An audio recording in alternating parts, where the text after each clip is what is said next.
Hello students, स्वागत आप सबका इस नीट बायोलॉजी सेशन में, जहां पे आज हम लोग पढ़ने वाले हैं neurons impulse conduction mechanism. Right, as you all know very well के 11th स्टैंडर्ड के बायोलॉजी में न्यूरल कंट्रोल कोऑर्डिनेशन एक चैप्टर है जहां पे इंपल्स कंडक्शन का मैकेनिज्म पूरा डिटेल दिया हुआ है। बहुत सारे बच्चे जब एनसीईआरटी पढ़ते हैं तो दे गेट टू नो के बहुत सारी चीजें समझ में उनको आती नहीं है। राइट, और जब क्लासेस में भी करते हैं तो बहुत सारी चीजें उनको अंडरस्टैंड होती नहीं कि वे क्या है कैसा है ना।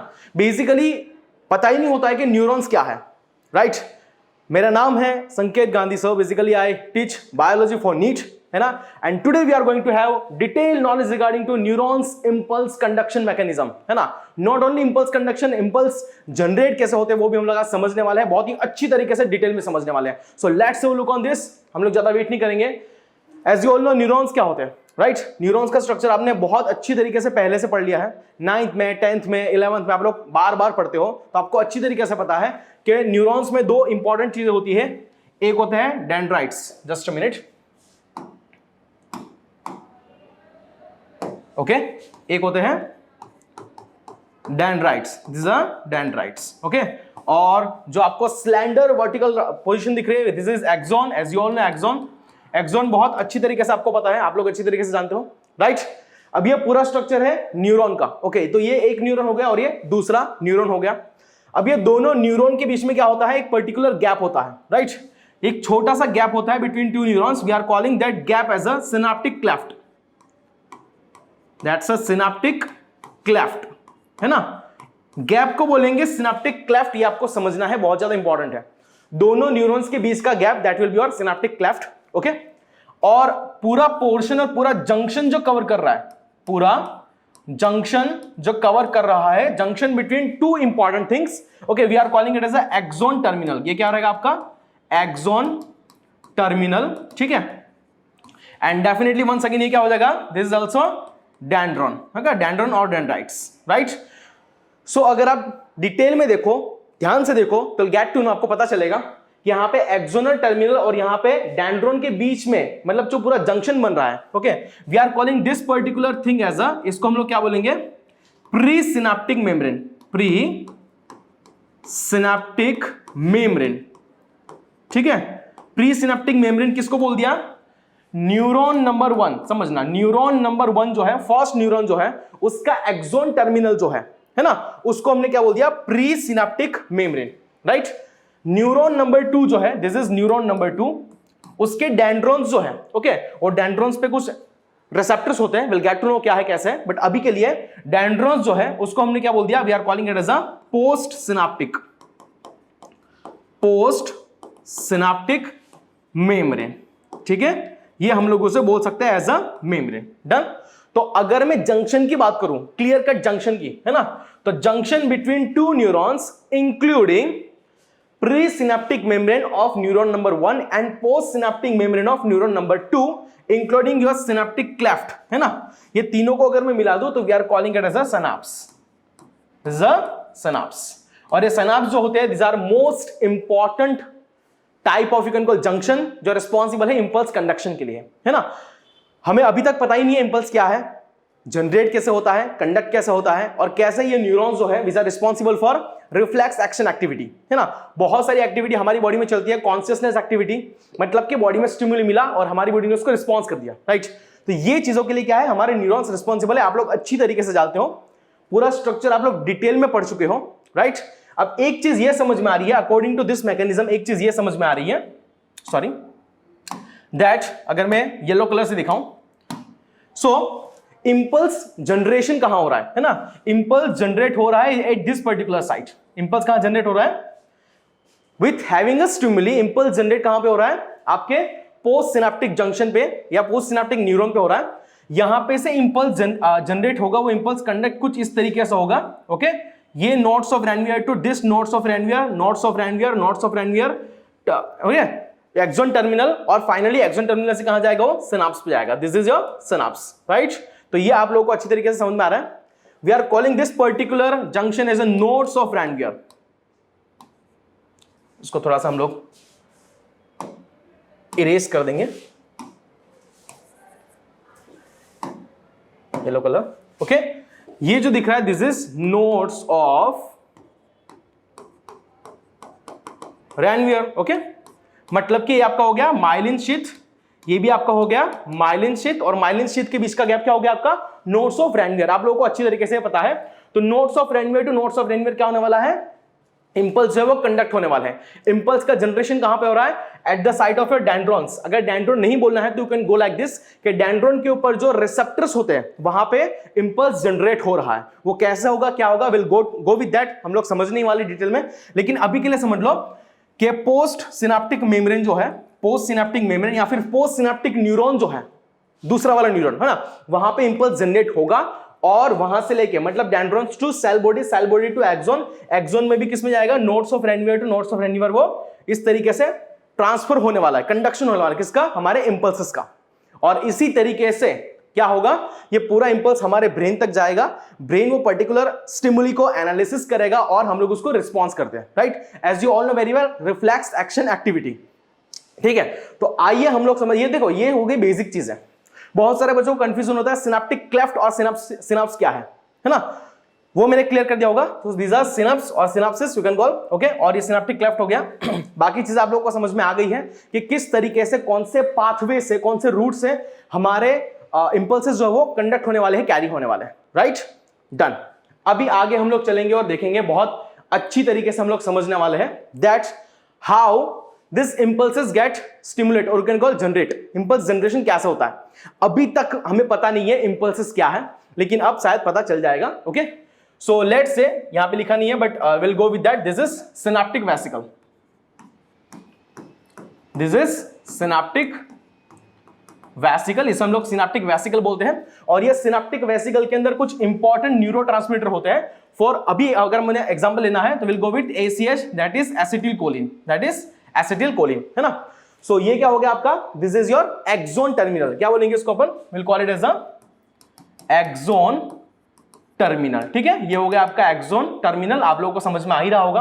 अब ये एक्सोन टर्मिनल में कुछ स्पेशल टाइप के वेसिकल्स होते हैं, है ना, और वो वेसिकल्स में स्पेशल टाइप के ऑर्गन कॉल न्यूरोट्रांसमीटर का प्रोडक्शन होता है। इन दिस केस हम लोग ने एग्जांपल लिया है, that's a acetylcholine, ACH means that's a acetylcholine, मैं पूरा लिख देता हूं, एसिटिलकोलिन का यहां पे जनरेट हुआ है, मतलब कि प्रोडक्शन हुआ है। ठीक है, ये समझ में हम लोग आ रहा है।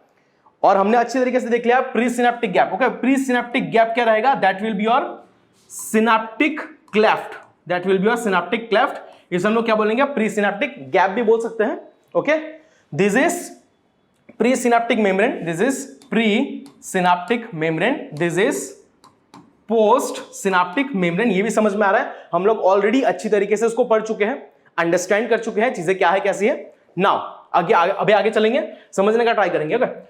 लेट्स से कि ये कंडीशन एज इट इज है, अभी कुछ भी यहां पे न्यूरोट्रांसमीटर बनके एज इट इज रहे हैं, ठीक है। ये न्यूरोट्रांसमीटर अभी यहां पे रिलीज नहीं हुए हैं, अभी रेस्ट कंडीशन में है दोनों के दोनों न्यूरॉन्स। कौन से pre synaptic neuron and post synaptic neuron rest कर रहे हैं, आराम कर रहे हैं, ठीक है।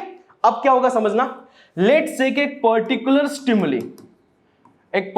स्टिमुली मिला एक न्यूरॉन को, क्या मिला, न्यूरॉन को क्या मिला, एक पर्टिकुलर स्टिमुली मिला, है ना। वो स्टिमुली को रिसीव कर एक सिग्नल जनरेट हुआ, क्या हुआ, एक सिग्नल जनरेट हुआ, और वो सिग्नल कहां गया, हमारे सिनेप्टिक वेसिकल्स तक गया, इन दिस पर्टिकुलर मैनर। समझ में आ रहा होगा, राइट। तो ये स्टिमुली ने जो सिग्नल भेजा हुआ हमारे सिनेप्टिक वेसिकल तक गया। जैसे ही सिग्नल मिला, okay, so according to the type of stimuli and the intensity of stimuli क्या होगा, ये हमारे सिनेप्टिक वेसिकल्स जो है वो एंड की तरफ मूव करेंगे और क्या करेंगे, उसके अंदर का जो न्यूरोट्रांसमीटर है, in this case that is acetylcholine, उसको क्या करेंगे, रिलीज करवाएंगे इन दिस पर्टिकुलर मैनर। और वो जाकर हमारा जो यहां पे ये होता है, just a minute, I will go with red colour से दिखाता हूं। यहां पे जो इंपॉर्टेंट रिसेप्टर्स होते हैं जो आप लोगों को दिख रहे हैं, और ये इंपॉर्टेंट रिसेप्टर्स क्या करेंगे, this receptors are selectively, this receptors are selected for that particular selected neurotransmitter. ठीक है, तो क्या करेंगे, ये रिसेप्टर पे जाके न्यूरोट्रांसमीटर बाइंड करने वाला है। Let's say this is receptor और ये आ गया न्यूरोट्रांसमीटर, तो वो कुछ इस तरीके से जाकर बाइंड कर देगा, आप लोगों को दिख रहा होगा। ठीक है, जैसे ही ये न्यूरोट्रांसमीटर ने ये रिसेप्टर को बाइंड किया, यहां से क्या होगा, एक पर्टिकुलर सिग्नल जनरेट होगा, ओके। यहां से क्या होगा, एक पर्टिकुलर सिग्नल जनरेट होगा, we are calling it as a signalling pathway. क्या बोलेंगे, सिग्नलिंग पाथवे हम लोग इसे कहते हैं। अब समझेंगे कि इसके बाद होता क्या है आगे, मतलब कि सिग्नलिंग पाथवे कैसे चलने वाला है, राइट। आई होप कि आप लोगों को इतना समझ में आ रहा होगा कैसे चल रहा है। Pre synaptic neuron, post synaptic neuron, pre synaptic membrane, post synaptic membrane. Presynaptic membrane में सिनेप्टिक वेसिकल्स में न्यूरोट्रांसमीटर है, स्टिमुली मिला, वो एंड पे आए, रिलीज किया न्यूरोट्रांसमीटर को। पोस्ट सिनेप्टिक मेम्ब्रेन पे जो रिसेप्टर्स थे वहां पे जाके बाइंड हो गए और वहां से उसने एक सिग्नल जनरेट किया। Now this signal will responsible for impulse production, impulse generation and impulse conduction. ठीक है, तो अब हमें समझना है कि इंपल्सेस क्या है, राइट, और वो इंपल्सेस कैसे जनरेट होकर आगे कैरी होने वाले हैं, मतलब कि ट्रांसफर होने वाले हैं। डन, चलो, तो आई होप कि आपको इतना समझ में आ गया होगा। छोटी छोटी चीजें हैं समझने वाली, लेकिन बहुत ज्यादा इंपॉर्टेंट है। ओके, इन दिस केस अगर मुझे सिनाप्स बताना है कि साइनाप्स क्या है, तो प्री सिनेप्टिक मेम्ब्रेन और पोस्ट सिनेप्टिक मेम्ब्रेन दोनों को अगर मिला दूं, along with your synaptic cleft मिला दूं, तो we'll call it as a synapse, we'll call it as a synapses हम लोग कह सकते हैं। ठीक है, तो आई होप कि आपको चीजें क्लियर हो रही है, कंसेप्ट क्लियर हो रहा है कि कैसे चलती है एक्टिविटी। डन, अब आगे ये सिग्नल क्या करने वाला है, किस तरीके से एक्ट करने वाला है, वो हम लोग डिटेल में जानने का ट्राई करने वाले हैं। So let's have a look on this, बहुत ज्यादा इंपॉर्टेंट है। Okay, let's say this is axon, let's say this is axon. मैंने यहां पे not red colour, should go with white color now. Okay, white color से देखेंगे। Let's say this is axon, this is your axon। ठीक है, ये आपका axon है, आपको समझना है। Okay, so this will be your axonal membrane। क्या बोलेंगे इसको? Axonal membrane, इसको हमने कह दिया, बोल दिया। ठीक है, this is what we have, axonal membrane। Done। Axonal membrane को हम लोग एक्सोलेमा भी बोल सकते हैं। Done।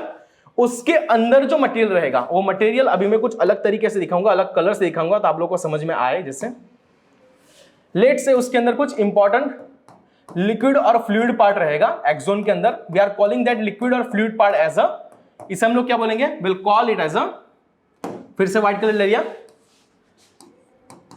Axoplasm, as like your cytoplasm है ना। जैसे सेल में साइटोप्लाज्म होता है, प्रोटोप्लाज्म होता है, we are calling it as a axoplasm. ठीक है, तो ये कंडीशन आपको समझ में आ गई, मतलब कि ये आपका क्या होगा, दिस इज योर एक्सोन। ये हम लोग को समझ में आ रहा है बहुत ही अच्छी तरीके से। ठीक है, अभी क्या कंडीशन है कि ये जो एक्सोन है उसे स्टिमुली नहीं मिला है, कोई भी जात का यहां पे यू कैन कॉल न्यूरोट्रांसमीटर नहीं आया है, राइट, न्यूरोट्रांसमीटर यहां पे बाइंड नहीं हुआ है और आगे कोई एक्टिविटी नहीं चली है, मतलब कि एक्सोन जो है as it is rest condition में है। ठीक है, नॉर्मल लेवल पे, नॉर्मल बेसिस पे अगर आप देखो तो एक्सोप्लाज्म में कुछ नेगेटिवली चार्ज्ड क्या होते हैं, प्रोटीन्स होते हैं।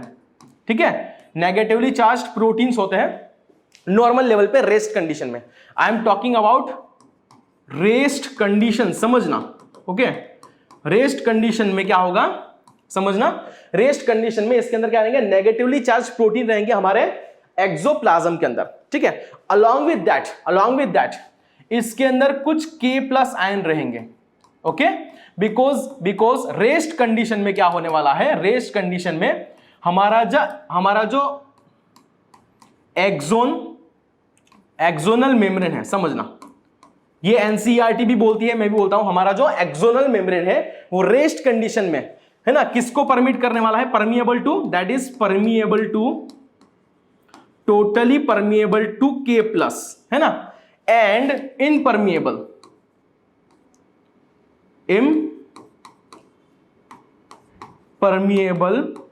टू Na+, बराबर। K+ को परमिएबल है, Na+ को परमिएबल नहीं है। ओके, तो according to this outside the axon क्या होगा, Na+ आयन ज्यादा रहेंगे।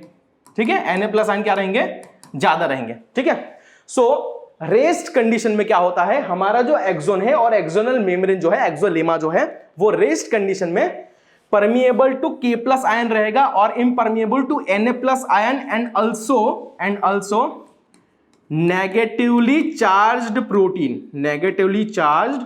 प्रोटीन्स, बराबर। ये हम लोग को समझ में आ रहा है, बहुत ही अच्छी तरीके से हम लोग समझ पा रहे हैं, मतलब कि Na+ अंदर नहीं जा पाएगा और नेगेटिवली चार्ज प्रोटीन बाहर नहीं आ पाएगा, ये हम लोग को समझ में आ रहा है। हाँ, थोड़ा बहुत K+ जो है वो बाहर जा सकता है अगर रिक्वायरमेंट है, अगर चीजें मतलब as per the feedback mechanism अगर जरूरत है, बाकी Na+ अंदर नहीं जा पाएगा और नेगेटिवली चार्ज प्रोटीन बाहर नहीं आ पाएगा, बिकॉज वो दोनों को रेस्ट कंडीशन पे क्या है, टोटली इम्परमिएबल है, बिल्कुल भी परमिट नहीं कर रहा है। ठीक है, नाउ आप बोलोगे सर ये K+ बाहर कैसे आएगा, तो यहां पे कुछ इंपॉर्टेंट टाइप की क्या होती है, आयन चैनल्स होती है। क्या होती है, यहां पे आयन चैनल्स होती है, लाइक दिस। ओके, लेट्स से कि ये आयन चैनल है, देखो आयन चैनल सिलेक्टिवली परमिएबल होती है, इट मींस के स्पेशल आयन के लिए स्पेशल आयन चैनल होने वाली है। डन। लेट्स से कि ये आयन चैनल किसके लिए, पोटेशियम के लिए, तो पोटेशियम ये आयन चैनल से बाहर जाएगा, ठीक है। ये आयन चैनल किसके लिए, सोडियम के लिए, लेकिन सोडियम तो अंदर नहीं जा पाएगा रेस्ट कंडीशन में, है कि नहीं। चलो, तो अलग अलग आयंस के लिए अलग अलग आयन चैनल होती है, पोटेशियम है, कैल्शियम है, फॉस्फोरस है, फिर सोडियम है, तो सबके लिए अलग अलग रहेगी एज पर द रिक्वायरमेंट, वो चीज मतलब इनफ्लक्स और आउटफ्लक्स होगा, ठीक है। तो ये हो गया कौन सा अपना रेस्ट कंडीशन। रेस्ट कंडीशन को और अच्छे समझेंगे तो रेस्ट कंडीशन में किसका परमिएबल होगा, K प्लस को impermeable to Na plus and negatively charge protein. So because of this particular thing what will have K inside, है ना, मतलब के एक्सोनल मेम्ब्रेन के इनसाइड में कौन सा चार्ज रहेगा, नेगेटिव चार्ज रहेगा। अच्छी तरीके से इसको समझना पड़ेगा अपने को, बराबर। देखो इसमें होता क्या है, मैं आपको और अच्छे से थोड़ा बताने का ट्राई करता हूं, इसको मैं थोड़ा इरेज कर दूंगा तो आपको और अच्छी तरीके से बता पाऊंगा। आपको इतनी चीजें समझ में आ गई कि क्या अंदर होता है क्या बाहर होता है, राइट। रेस्ट कंडीशन में मतलब रेस्ट कंडीशन में क्या है, यहां पे पोटेशियम को अलाउ किया है तो पोटेशियम अंदर रहेगा और सोडियम जो है वो क्या रहेगा, बाहर रहेगा। अब ये क्यों होता है, अब ये क्यों होता है, जैसे मैंने बताया कि स्पेशल आयन चैनल होती है स्पेशल आयंस के लिए, ओके। सो नॉर्मल कंडीशन में क्या होगा, नॉर्मल कंडीशन में एक यहां पे ना पंप होता है, एक यहां पे स्पेशल टाइप का पंप होता है, we are calling it the sodium potassium pump.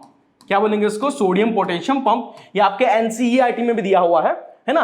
ये सोडियम पोटेशियम पंप क्या करता है, ये मेंटेन करेगा, है ना। इनसाइड देखो, ये मैंने बता दिया, इनसाइड नेगेटिवली चार्ज है और आउटसाइड पॉजिटिव चार्ज रहेगा। वो क्यों रहेगा, ओके। कोई पूछ सकता है ना कि सर ये दोनों एक्टिविटी, ये दोनों चीजें क्यों होती है, तो इसी को मैं एक्सप्लेन कर रहा हूं, ध्यान से समझना आप लोग। सोडियम पोटेशियम पंप क्या करेगा, ज्यादा से ज्यादा सोडियम को बाहर इफ्लक्स करेगा, मतलब बाहर निकालेगा, ओके। लेट्स से कि सोडियम आयन कितने हो गए, 1, 2 और 3 सोडियम आयन हो गए। क्या होगा, ज्यादा से ज्यादा सोडियम को बाहर निकालेगा, बिकॉज सोडियम तो इम्परमिएबल अंदर जा नहीं पाएगा, है ना। नॉर्मल रेस्ट कंडीशन की बात कर रहा हूं, है ना। सोडियम को बाहर निकाल लिया और ज्यादा से ज्यादा पोटेशियम को अंदर डालेगा, मतलब कि पोटेशियम को अंदर रखेगा, बराबर है। सो सोडियम पोटेशियम पंप कुछ इस तरीके से एक्टिविटी करने वाला है, कुछ इस तरीके से मैनेजमेंट करने वाला है कि अंदर के साइड, मतलब कि inside the axoplasm what will happen, K plus रहेंगे 2 K plus will be there, और आउटसाइड द एक्सोप्लाज्म क्या रहेगा, outside the axoplasm 3 sodium ion रहेंगे, ठीक है। तो आउटसाइड में 3 सोडियम आयन हो गया और इनसाइड 2 पोटेशियम आयन हो गए। इनसाइड नेगेटिवली चार्ज प्रोटीन भी है, ठीक है। ये दोनों चीज यहां पे समझ में अपने को आ रही है। Because of that only innermost charge जो रहेगा वो कैसा रहेगा, नेगेटिवली चार्ज, और आउटर मोस्ट चार्ज जो रहेगा कौन सा रहेगा, पॉजिटिवली चार्ज। ये अपने को यहां पे समझ में आ रहा है अच्छी तरीके से, ठीक है। तो इनसाइड चार्ज मतलब के एक्सोप्लाज्म के अंदर नेगेटिव चार्ज है और आउटसाइड द एक्सोप्लाज्म कौन सा चार्ज है, पॉजिटिव चार्ज है। वो क्यों है ये समझ में आ गया, बिकॉज के सोडियम पोटेशियम एटीपीएस पंप जो होता है वो कुछ इस तरीके से मेंटेन करता है चीजों को कि ज्यादा से ज्यादा सोडियम आयन को बाहर रखेगा और पोटेशियम को अंदर रखेगा, ठीक है। तो कंडीशंस क्या समझ में आ रही है, पहली कंडीशन क्या थी कि रेस्ट कंडीशन में एक्सोनल मेम्ब्रेन जो है वो इम्परमिएबल है सोडियम और नेगेटिवली चार्ज प्रोटीन को, और परमिएबल है K प्लस को, ठीक है। ये समझ में आ रहा है। दूसरा सोडियम पोटेशियम, ओके, ये किसने किया, ये किसने किया, सोडियम पोटेशियम पंप, है ना। सोडियम पोटेशियम एटीपीएस पंप भी हम लोग इससे बोल सकते हैं, बिकॉज ये एटीपी का यूज करता है चीजों के लिए, ठीक है। तो सोडियम पोटेशियम एटीपीएस पंप क्या करेगा, रेस्ट कंडीशन में चार्ज को मेंटेन करने के लिए ज्यादा सोडियम बाहर रखेगा और कम पोटेशियम अंदर रखेगा, जिससे उसका क्या हो पाए, रेस्टिंग पोटेंशियल मेंटेन हो पाए, ठीक है। इसी को हम लोग बोलेंगे, we are calling it as a polarised state, ठीक है। We are calling it as a polarised state of this particular axon. अभी तक स्टिमुली नहीं आया है, न्यूरोट्रांसमीटर जाकर रिसेप्टर को बाइंड नहीं हुए हैं, कुछ एक्टिविटी नहीं हुई है, ठीक है। ये रेस्ट कंडीशन है, okay. According to the you can call research, rest condition में ऐसा माना जाता है कि इनसाइड दी मतलब के एक्सोप्लाज्म के अंदर क्या होगा, नेगेटिवली चार्ज होता है ना, तो वो नेगेटिवली चार्ज करीबन -70 मिलीवोल्ट जितना होता है। कितना रहेगा, करीबन -70 मिलीवोल्ट जितना होगा, ओके। तो ये हो गई रेस्ट कंडीशन, ओके। इसको हम लोग क्या बोलेंगे, we are calling it a resting potential. ये जो भी कंडीशन आपको दिख रही है that is we are calling it a resting potential, resting potential इसे हम लोग बोल सकते हैं, और वो कितना होता है -70 मिलीवोल्ट। ये हमें समझ में आ गया है अच्छी तरीके से। Done done. ये हो गया रेस्ट कंडीशन। अभी कोई भी फ्लक्चुएशन नहीं आया है, अभी कोई भी स्टिमुली नहीं आई है, अभी कुछ भी नहीं हुआ है। ओके, तो एक्सोनल मेम्ब्रेन पे एक पर्टिकुलर इलेक्ट्रिकल पोटेंशियल होता है। Okay, we are calling it as a resting electrical potential, और वो होता है -70 मिलीवोल्ट, मतलब कि इनसाइड में नेगेटिव चार्ज, आउटसाइड में पॉजिटिव चार्ज। और वो कैसे होता है, क्यों होता है, मैंने आप लोगों को बता दिया। डन। अभी हम लोग और डिटेल में समझने वाले। अभी क्या होगा, ये रेस्ट कंडीशन ऐसे समझ में आ गया आपको कि रेस्टिंग इलेक्ट्रिकल पोटेंशियल इतना रहेगा, तब हम लोग क्या बोलेंगे, ये पर्टिकुलर एक्सोन को, this axon is in polarised state, ये हम लोग उसको बोल पाएंगे। ठीक है, अब क्या होने वाला है, यहां पे स्टिमुली आएगा, बोले तो यहां पे क्या आएगा, रिसेप्टर पे आने वाला है न्यूरोट्रांसमीटर, है ना। चलो तो वो भी देख लेते हैं क्या होता है इसके अंदर। इरेज ऑल कर देता हूं मैं from the side. Okay, white colour ले लिया फिर से। डन। अब मैं नॉर्मल कंडीशन आप लोगों को बता देता हूं कि नॉर्मल कंडीशन में क्या था, कैसा था, है ना।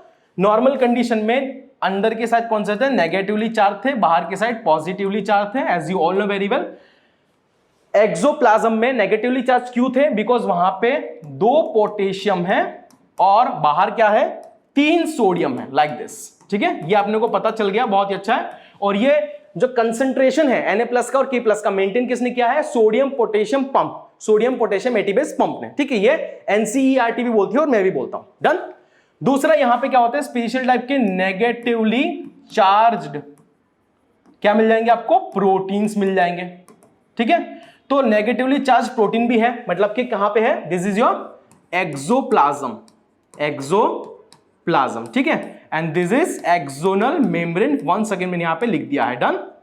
इससे आप लोगों को मतलब दिक्कत नहीं आएगी, कंफ्यूजन नहीं होगा भाई क्या है कैसा है। ठीक है, चलो ये समझ में आ गया। डन। मतलब के ऊपर भी कंडीशन ये रहना, let's say this is site A, this is site A we are calling. Done. अब ये तो हो गया कौन सा, दिस इज रेस्टिंग पोटेंशियल, कितना है, this is what we have, resting potential -70 millivolt. We are calling this state is a polarised state. अब अचानक से क्या होने वाला है, यहां पे स्टिमुली आने वाला है। कौन आने वाला है, यहां पे स्टिमुली आने वाला है। लेट्स से यहां पे एक पर्टिकुलर स्टिमुली आ गया। देखो स्टिमुली का मीनिंग क्या हो रहा है, स्टिमुली किसको मिला था, प्रीसिनेप्टिक मेम्ब्रेन को।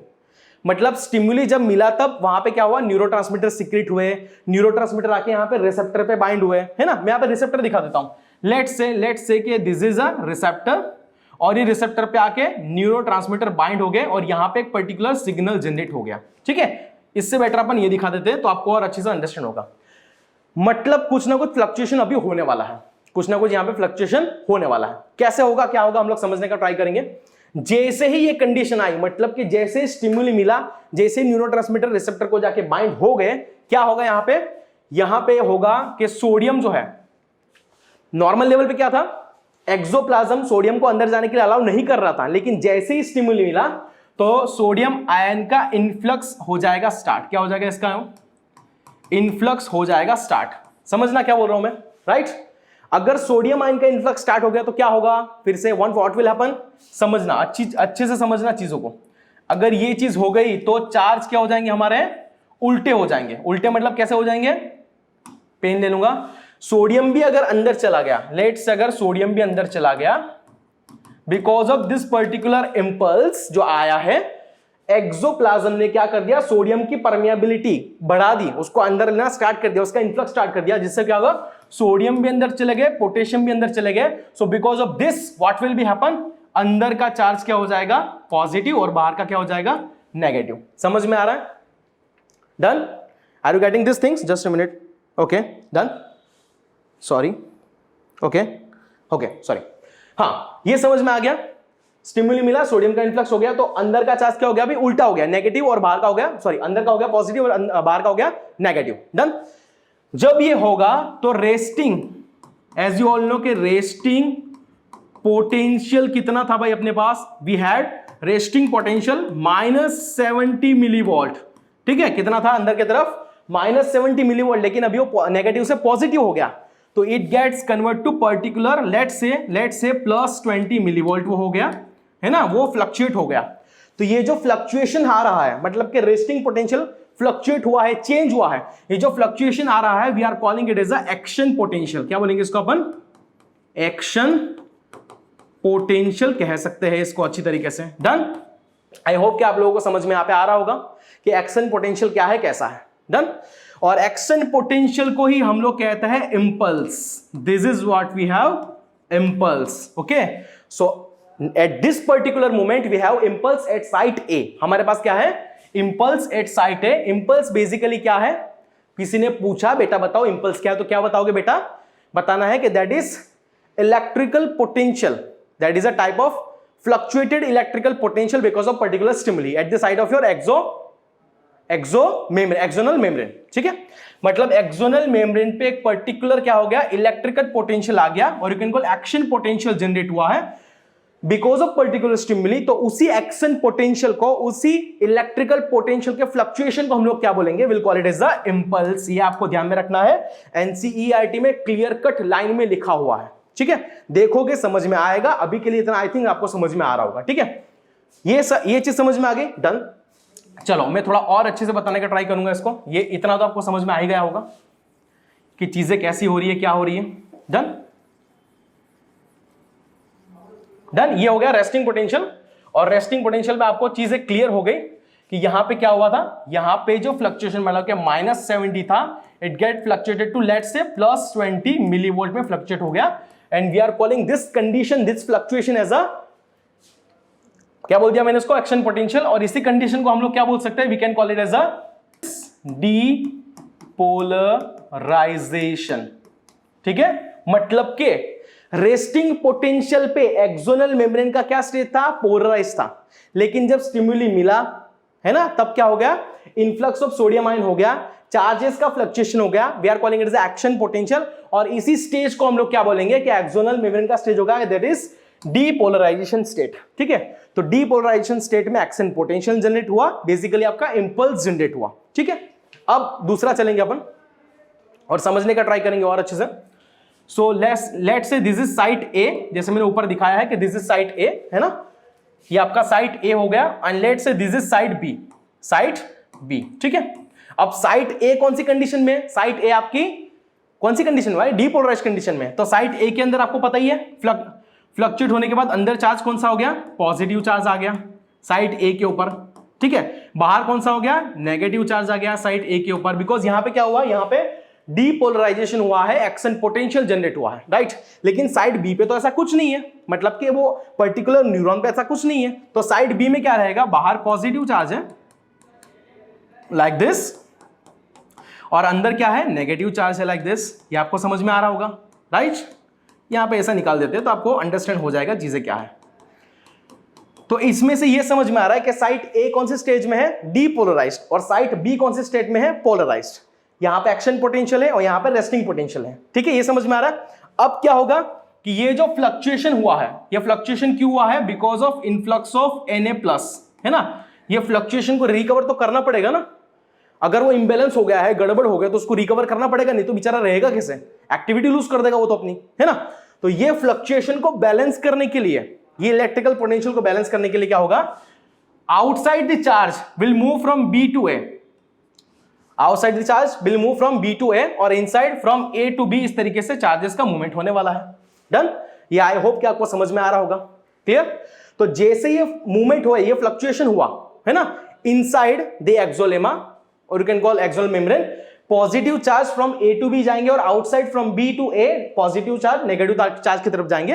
ये फ्लक्चुएशन क्यों आ रहा है, बिकॉज साइड ए को फिर से अपने को क्या करना है, पोलराइज स्टेट में मेंटेन करना है, फिर से अपने को यहां पे क्या करना है, उसका रेस्टिंग पोटेंशियल करना है। मतलब ए साइड पे क्या हुआ था, -70 मिलीवोल्ट से क्या हो गया था, लेट्स से +20 मिलीवोल्ट हुआ था, तो उसको फिर से क्या करना पड़ेगा, वंस अगेन -70 मिलीवोल्ट अपने को लाना पड़ेगा, है ना। तो ऐसे हम कुछ नहीं कर रहे, जो भी करेगा वो न्यूरॉन करेगा। ठीक है, तो अब ये पर्टिकुलर कंडीशन आने के बाद क्या होगा, ये जो इंपल्स था, ये जो you can call action potential था, वो कहां चला गया, साइट बी पे चला गया। कहां पे चला गया, साइट बी पे चला गया। ठीक है, अब देखेंगे और अच्छे तरीके से उसको समझने का ट्राई करेंगे, राइट। तो फिर से क्या हो गया, let's say site A and this is site B. Okay, site A पे समझ में आ रहा है क्या है, साइट बी पे समझ में आ रहा है क्या है। ओके, सो साइट ए पे फिर से क्या हो गया, यहां पे साइट ए में देखो फ्लक्चुएशन आपको पता चल गया क्या है। तो साइड बी में क्या हो गया, साइड बी में फिर से बाहर की तरफ नेगेटिव चार्ज आ गया, अंदर की तरफ पॉजिटिव चार्ज आ गया, है ना। बिकॉज अभी डीपोलराइजेशन कहां पे हुआ, साइड बी पे। तो साइड बी पे क्या हुआ भैया, डीपोलराइजेशन पोलराइजेशन हुआ है। ठीक है, ये अपने को समझ में अच्छी तरीके से आ रहा है। डन। अब यहां पे फ्लक्चुएशन जब हुआ, चार्जेस का फ्लक्चुएशन हुआ, मतलब बी पे क्या हो गया, बाहर की तरफ नेगेटिव और अंदर की तरफ पॉजिटिव आ गया। इट मींस कि बी में अंदर क्या हो गया, सोडियम आयन का इन्फ्लक्स हो गया। ये समझ में अपने को आ रहा है। तो ए साइड पे क्या हुआ, ए साइड में तो सोडियम अंदर ही था भैया, सोडियम तो ऑलरेडी अंदर ही था, लेकिन उसे बैलेंस कर दिया हमने। क्या किया, चार्जेस को जब फ्लक्चुएट किया, ट्रांसफर किया, तो उसको बैलेंस कर दिया। बैलेंस कैसे किया कि लेट से दिस इज पोटेशियम, है ना, तो अंदर से क्या हुआ, पोटेशियम क्या हो गया, आउटफ्लक्स हो गया, है ना। This is influx and this is what we have, outflux. सही है, तो आउटफ्लक्स ऑफ क्या हो गया, पोटेशियम हो गया। मतलब कि उसका मेम्ब्रेन पोटेंशियल तो मेंटेन करना पड़ेगा ना, है ना। तो चार्जेस का फ्लक्चुएशन करवा के क्या होगा, यहां पे जब सोडियम अंदर था तो उसको बैलेंस करने के लिए, उसको अच्छे से ये करने के लिए, यहां पे क्या था अपने पास, वी हैव दिस, फिर से आपको बता दूं, यहां पे सोडियम पोटेशियम पंप था। तो सोडियम पोटेशियम पंप ने क्या कर दिया बेचारे ने, कि सोडियम अंदर जाने से जो फ्लक्चुएशंस आया है, जो एक्शन पोटेंशियल आया, उसको बैलेंस करने के लिए उसने पोटेशियम को अंदर से बाहर निकाल दिया, उसका आउटफ्लक्स कर दिया। Okay, we are calling this outflux as a repolarization. Repolarization, ठीक है, this is repolarization, I hope, right, है ना। चलो, तो डीपोलराइजेशन क्या है, influx of sodium because of stimuli, that is depolarization. उसे बैलेंस करने के लिए पोटेशियम का आउटफ्लक्स होगा, बाहर निकलेगा, दैट इज रीपोलराइजेशन। ठीक है, तो डीपोलराइजेशन के बाद रीपोलराइजेशन हुआ, लेकिन इसके बाद भी हमारा जो नॉर्मल पोटेंशियल था वो मेंटेन नहीं होगा। मतलब अपने को क्या लाना है, एज यू ऑल नो कि अपना गोल क्या है, फिर से -70 मिलीवोल्ट लेकर आना है। We are calling it as a resting potential.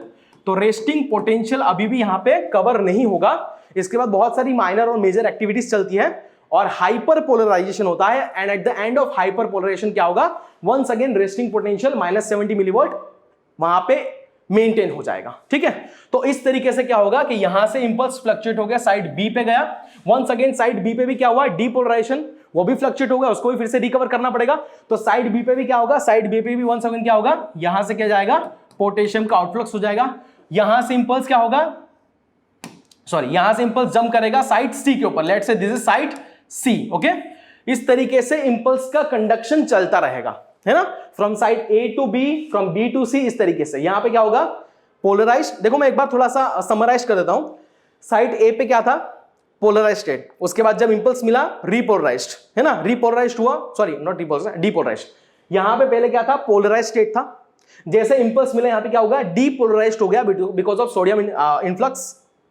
फिर वो पोटेंशियल, मतलब कि वो इंपल्स कहां चला गया, साइड बी पे, फिर यहां पे क्या हो गया, रिपोलराइजेशन।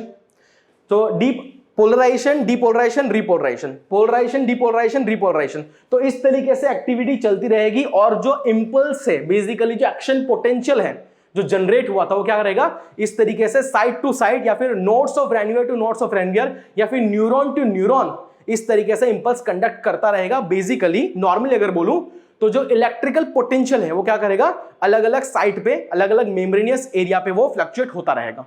और इस तरीके से हमारी बॉडी में क्या होता है, मैसेजेस मिलते हैं। मतलब कि कोई भी स्टिमुली मिलने के बाद वो मैसेज हमारे स्पाइनल कॉर्ड तक जाएगा, ब्रेन तक जाएगा, उसको एनालिसिस होगा और हम लोग उसको रिस्पॉन्स करते हैं। ठीक है, so this is what we have, whole and sole activity. Okay, repolarization के बाद मैंने बता दिया हाइपर पोलराइजेशन होगा। सो हाइपर पोलराइजेशन भी आपको पता चल गया होगा that hyper polarization it's happen और it's important for maintaining your polarize state. Polarize state को मेंटेन करने के लिए बहुत ज्यादा इंपॉर्टेंट है। ठीक है, जो अपने को यहां पे फिर से मेंटेन करना पड़ेगा। तो इस तरीके से देखो, अकॉर्डिंग टू स्टिमुली, स्टिमुली कौन सा है, कैसा है, उसका इंटेंसिटी कितना है, कितना हार्मफुल है, कितना नॉन हार्मफुल है, वो सबके ऊपर क्या होगा, ये जो फ्लक्चुएशन आने वाला है, जैसे मैंने बताया -70 टू +20, ये फ्लक्चुएशन वेरी करेंगे, है ना। और उसी तरीके से हम लोग क्या करेंगे, उसको रिस्पॉन्स करेंगे। तो स्टिमुली टू स्टिमुली वेरी करने वाला है। डन। सो जितनी भी चीजें मैंने बताई, आई होप कि आपको पूरा समझ में आ ही गया होगा, है ना। पूरा एक बार समराइज कर लो, हमने क्या पढ़ा है। हमने देखा कि न्यूरॉन्स क्या होते हैं, as you all know very well. Neurons के कुछ पार्ट्स देखे, सिनाप्स क्या है, सिनेप्टिक क्लेफ्ट क्या है। ओके, उसके अंदर देखा कि किस तरीके से एक न्यूरोट्रांसमीटर के रिलीज से, और न्यूरोट्रांसमीटर जब बाइंड होगा हमारे रिसेप्टर पे, कैसे वो एक्शन पोटेंशियल को जनरेट करेगा या फिर इंपल्सेस को जनरेट करेगा, है ना, और कैसे अलग अलग साइट पे एक्सोनल मेम्ब्रेन पे एक्सोलेमा में अलग अलग साइट पे क्या होगा, ये एक्शन पोटेंशियल जंप करेगा, ट्रांसफर होगा, बेसिकली इंपल्स ट्रांसफर होने वाले हैं, राइट। सो आई होप कि आपको ये पूरा वीडियो जो है बहुत ही अच्छा लगा होगा, आपके बहुत सारे डाउट्स यहां पे क्लियर हो गए होंगे, आई होप, मैं ऐसी आशा रखता हूं। Okay, and with this I am ending this particular video. Thank you so much for being with me. Be happy, be healthy. Thank you.